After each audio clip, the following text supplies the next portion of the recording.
এই পর্বে দেখাবো কিভাবে ইমেজকে রোটেট করতে হয়, অর্থাৎ ইমেজ ভিউকে রোটেট করা যায়। যেমন আমরা এই ইমেজটি দেখছি, এখন আমরা এই ইমেজটিকে রোটেট করতে চাই।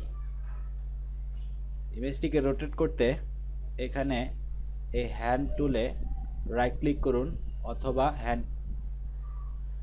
হ্যান্ড টুলে ক্লিক করে হোল্ড করে চেপে থাকুন। তারপর দেখুন এখানে নিচে রোটেট ভিউ টুল শর্টকাট কি আর রয়েছে। আপনি এই টুলটি সিলেক্ট করার পরে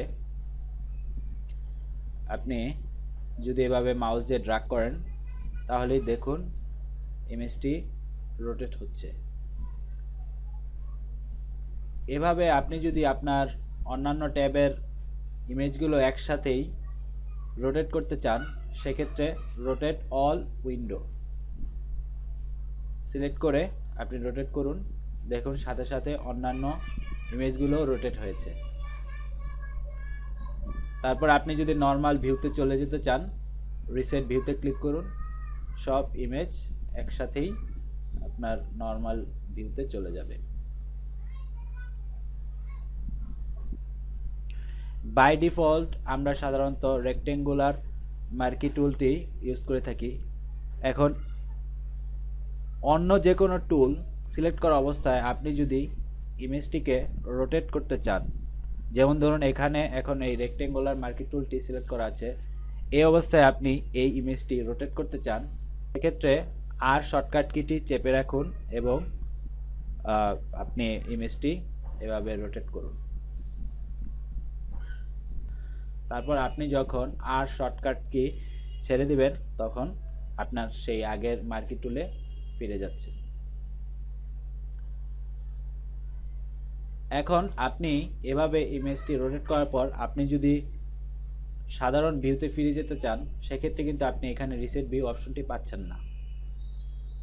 সেক্ষেত্রে আপনি যদি রিসেট ভিউ অপশনটির কাজ এখানে এই রেক্টেঙ্গুলার মার্কি টুল সিলেক্ট করা অবস্থায় করতে চান, সেক্ষেত্রে এসকেপ কি সিলেক্ট করুন।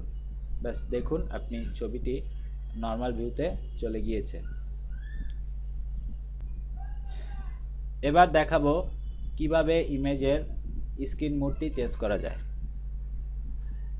সর্বশেষ টুলটি অর্থাৎ ফটোশপের একবারে নিচের দিকে দেখুন এরকম চেঞ্জ স্ক্রিন মোড একটি অপশন রয়েছে।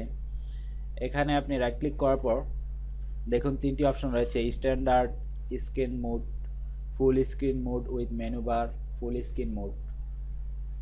সাধারণত স্ট্যান্ডার্ড স্ক্রিন মোডটি সিলেক্ট করা থাকে। আপনি যদি full screen mode with menu বারে ক্লিক করেন তাহলে ভিউটা এমন পাবেন।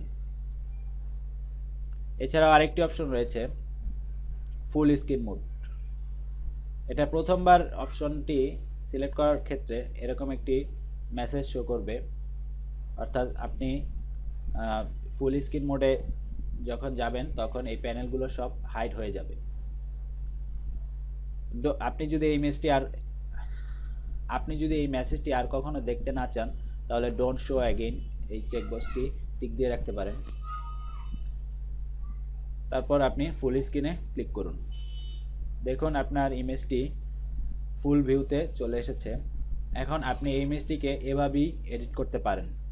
যেমন আপনি যদি এপাশের এই প্যানেলটি চান, সেখানে মাউস নিলে অটো আপনার সেই প্যানেলটি চলে আসবে, অথবা এই পাশে গেলেও আপনার বাকি টুল মেনুটি চলে আসবে। এছাড়াও শর্টকাট কি তো রয়েছেই। আপনি যদি ট্যাব বাটনটি ক্লিক করেন তাহলে আপনি পুনরায় সেই স্ট্যান্ডার্ড বাটনে ফিরে যেতে পারেন। এখন আপনি যদি এই লেয়ার প্যানেলটি হাইড করতে চান, সেক্ষেত্রে শিফট ট্যাব চাপলেই দেখুন আপনার এই প্যানেলটি হাইড হয়ে গিয়েছে। এখন আপনি আপনার প্রয়োজন মতো কাজ করতে পারেন। আবার এই প্যানেলটি ফিরিয়ে আনতে শিফট ট্যাব চাপুন, দেখুন আপনার এই প্যানেলটি ফিরে এসেছে। আর শর্টকাট কি তো রয়েছেই। আপনি যদি এফ বাটনটি চাপেন তাহলে আপনি দেখুন আপনার সেই স্ট্যান্ডার্ড স্ক্রিন মোডটি চলে এসেছে। আবার এফ বাটন চাপলে আপনি আপনার ফুল স্ক্রিন মোডে চলে যাচ্ছেন। তারপর আপনি যে আবার এফ বাটন চাপেন, তাহলে আপনি পরিপূর্ণ ফুল স্ক্রিন মোডে চলে যাচ্ছেন, যেখানে প্যানেলগুলো শো করছে না। এভাবে আপনি আপনার ইমেজটিকে ফুল ভিউ করতে পারেন। ইমেজকে পরিপূর্ণভাবে জুম করতে আরেকটি চমৎকার টুলস রয়েছে, তা হচ্ছে নেভিগেটর। এখানে এই আইকনে ক্লিক করলে আপনি দেখতে পাবেন নেভিগেটর প্যানেলটি, অথবা উইন্ডো থেকেও নেভিগেটর প্যানেলটি সিলেক্ট করতে পারেন। এই প্যানেলটি থেকে আপনি খুব সহজেই ইমেজ ছোট বড় করতে পারেন। এখান থেকে আপনি এই প্যানেলটিও ইচ্ছা করলে ছোট বড় করতে পারেন। যেমন আমি এখানে এইরকম বড় করলাম। এখানে আপনি কাস্টম জুম রেশিও দিতে পারেন। তারপরে এখানে দেখুন দুইটি চিহ্ন রয়েছে, একটি ছোট পাহাড়ের মতো আর একটি বড়। আপনি যদি জুম করতে চান এখানে ক্লিক করে জুম করতে পারেন, আর যদি আপনি জুম আউট করতে চান এখানে ক্লিক করেও জুম আউট করতে পারেন। এছাড়া আপনি এই রেক্টেঙ্গুলার সিলেক্টর টুলটি যেখানে সেখানে নিয়েও আপনি ইমেজটি আপনার নিজের মতো করে দেখতে পারেন। আজকে এ পর্যন্তই। আগামী পর্বে দেখাবো ইমেজের সাইজ সম্পর্কে বিস্তারিত যত অপশন রয়েছে। আর আমি একটি ফেসবুক ফ্যান পেজ খুলেছি, প্রযুক্তি পাতা নামের এই ফেসবুক ফ্যান পেজটি। আশা করি আপনারা লাইক দিয়ে আমার সাথে থাকবেন। এখানে যাবতীয় আপডেটগুলো নিয়মিত শেয়ার করা হবে। ধন্যবাদ সবাইকে।